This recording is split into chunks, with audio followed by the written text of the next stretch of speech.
Saudara ex-Kapolres Bima Kota Nusa Tenggara Barat menjadi tersangka usai terjerat kasus peredaran narkotika. Bahkan diduga ada setoran 1 miliar rupiah ke kantong mantan Kapolres. Mantan Kapolres Bima Kota, AKBP Didik Putra Kuncoro, kini berstatus tersangka dalam kasus peredaran narkoba. Status ini didapat setelah Bareskrim Polri melaksanakan gelar perkara pada Jumat siang. Direktur Tindak Pidana Narkoba Bareskrim Polri, Brigjen Eko Hadisantoso bilang, hasil gelar perkara melanjutkan ke proses penyidikan terhadap AKBP Didik Putra Kuncoro. Sebelumnya, mantan Kasat Narkoba Polres Bima Kota, Malaungi, juga sudah berstatus tersangka dan dipecat tidak hormat dari kepolisian. Tidak mau disalahkan sendiri, Malaungi berkilah apa yang dilakukannya atas perintah Kapolres. Bahkan dia mengaku memberi langsung uang 1 miliar rupiah dari bandar narkoba kepada AKBP Didik Putra Kuncoro. Klien kami menjalankan perintah atasan, yaitu Kapolres. Dan Kapolres tersebut adalah yang bernama Ajun Komisaris Besar Polisi Didik Putra Kuncoro SIK MSI. Karena dia ditekan, karena dia diperintah melakukan tindak pidana tersebut. Dan konon barang yang ada atau yang ditemukan di dalam ruangan rumah dinas dari Kasat Narkoba tersebut adalah merupakan titipan. Komisi Kepolisian Nasional mengapresiasi langkah Polri mengungkap peredaran narkotika di kalangan anggotanya. Namun karena kejahatan narkotika memiliki ciri berjejaring, maka semua pihak yang terlibat harus diusut secara tuntas. Tapi yang pasti narkoba ini kan kerjanya berjejaring. Ya, nggak mungkin dia nggak berjejaring. Oleh karenanya jejaring ini harus ditelusurin. Tidak hanya soal apakah Kapolres terlibat atau tidak terlibat. Yang juga penting adalah mereka sendiri, para pengedar narkoba juga harus dibongkar. Sehingga kasus yang sama tidak akan terjadi kepada siapapun. Dari pemeriksaan Polda NTB, mantan Kasat Reserse Narkoba Bima Kota, Malaungi, mengaku akan mengedarkan narkoba di daerah Sumbawa. Saat ditangkap di rumah dinasnya, mantan Kasat Narkoba Bima Kota, Malaungi, memiliki 486 gram narkotika jenis sabu dan positif menggunakan narkoba. Tim Liputan, Kompas TV. Dua perwira polisi di Polres Bima Kota terjerat kasus narkoba dan sudah berstatus tersangka. Bagaimana memberantas narkoba di internal kepolisian di tengah desakan publik soal reformasi kepolisian? Kita bahas bersama anggota Komisi 3 DPR dari fraksi PDI Perjuangan, Bapak Safarudin. Pak Safarudin, selamat petang. Selamat petang, Mas Dipo. Pak, Assalamualaikum warahmatullahi wabarakatuh. Waalaikumsalam. Pak Safarudin, polisi kini tengah kembali menjadi sorotan. Ex-Kapolres dan ex-Kasat Narkoba Polres Bima Kota terjaring sindikat narkoba. Menurut Anda, apa yang salah? Pertama-tama saya sangat sedih dan prihatin tentang kejadian ini di Bima. Pasti banyak masalah-masalah, banyak kesalahan-kesalahan yang dilakukan oleh Polri sehingga terjadi seperti itu.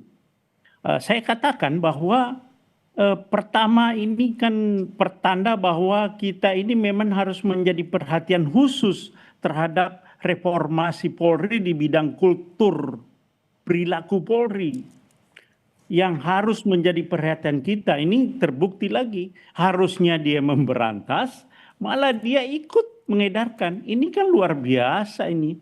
Kewenangan Polri yang diberikan kepada mereka disalahgunakan. Nah, kalau saya pertama harus kita memang akan memulai untuk jangka panjang rekrutmen Polri itu.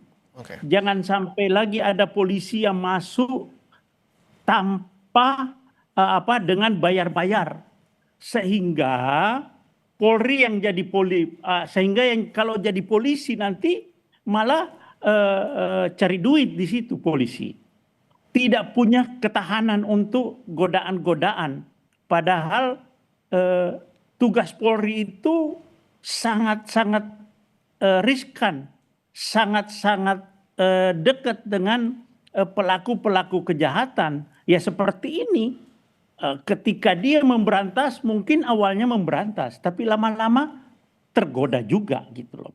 Oleh Oke. karena itu rekrutmen Polri ini harus betul-betul kita bersihkan supaya orang yang masuk polisi itu punya kompetensi, punya ketahanan. Oke.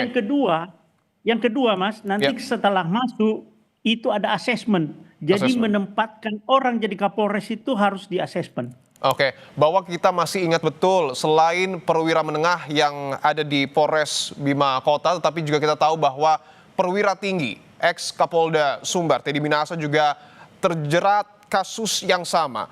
Anda pernah berkecimpung di dunia kepolisian, seperti apa sebenarnya modusnya, Pak Safarudin?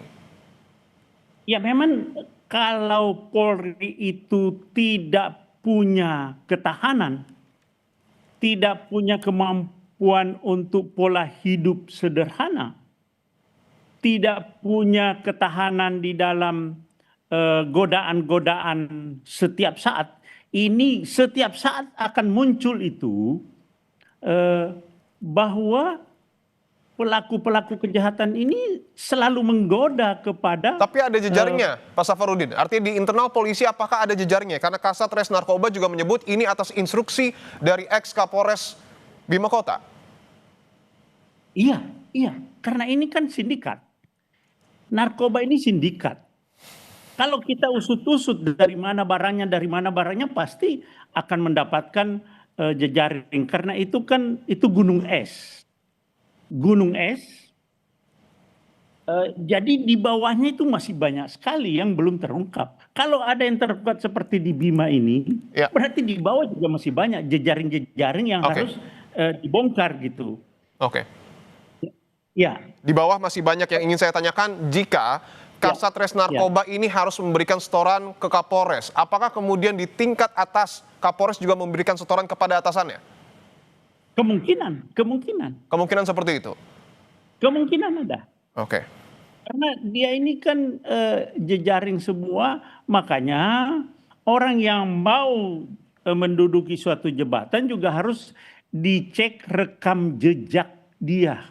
Seperti apa sih selama ini, mulai dia Ibda, menjadi Ibtu, dan seterusnya, mulai dari Kapolsek dulu, kasat-kasat segala macam di Polres, harus punya rekam jejak, jangan sembarangan Oke. menempatkan orang.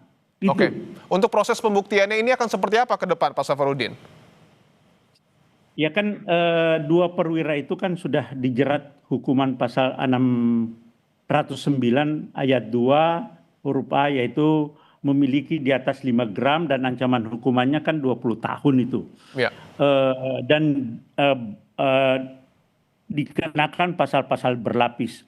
Nah, itu kan mudah-mudahan ini memberikan efek jera. Tetapi yang saya mau ingatkan kepada institusi Polri ini, saya Purnawirawan Polri kebetulan juga di Komisi 3 sangat-sangat prihatin. Mudah-mudahan ke depan tidak akan terjadi lagi polisi seperti ini. Bayangkan saja negara membiayai sudah sampai pangkat AKBP itu, AKP kok malah tergelincir itu. Makanya jangan sembarangan, orang-orang personil di Mabes Polri jangan sembarangan menempatkan orang. Ya. Jangan sampai tidak dilihat rekam jejaknya, bagaimana orang ini selama ini, bagaimana dia tentang pola hidup dia, harus dicek seperti apa. Sehingga jangan sampai pengawasan internal juga harus diperkuat. Padahal kita punya kita Propam, kita punya Wasidik, kita punya Irwasum, Irwasda kalau di Polda. Tapi ini kan pengawasan ini belum berjalan sebagaimana mestinya gitu ya. Sehingga jebol lagi. Gitu. Ini sangat membahayakan negara ke depan. Ini narkoba, bayangkan saja Mas, di Bima ya, NTB, kota tidak begitu ramai, itu sudah sudah terjadi peredaran narkoba di tempat itu. Oke, menurut Anda hukuman yang paling pantas apakah di PTDH atau mungkin ada hukuman lain untuk memberikan efek jera kepada internal Polri agar tidak mengulangi peristiwa serupa? Ya kan ada nanti sidang kode, sidang profesi, ada sidang etik, dan dipidanakan juga. Di samping dipecat, ya saya setuju, itu harus dipecat, dan juga bukan dipecat begitu saja, tapi dia pelaku pengedar narkoba, menyimpan narkoba di pasal 609 harus dipidanakan juga gitu. Oke, bahwa tadi juga Anda sudah menyebutkan Pak Safarudin bahwa dalam jangka panjang ini rekrutmen, asesmen harus diperbaiki, tapi dalam jangka pendek apa yang harus dibenahi oleh kepolisian kita? Yaitu asesmen, menempatkan orang itu betul-betul punya kompetensi, punya kemampuan, punya daya tahan terhadap godaan-godaan pelaku-pelaku kejahatan. Oke, baik. Kalau itu yang saya katakan, kalau rekrutmennya salah, berarti nanti 30 lebih, kurang 30 tahun lebih nanti saya katakan bahwa adalah rampok yang berpakaian polisi. Baik. Nah, ini kayak begitu. Kelakuannya. Baik, terima kasih anggota Komisi 3 DPR RI, fraksi PDI Perjuangan, Bapak Safarudin telah bergabung di Kompas Petang. Saudara Menteri Sosial Saifullah Yusuf membantah pernyataan dari Wali Kota Denpasar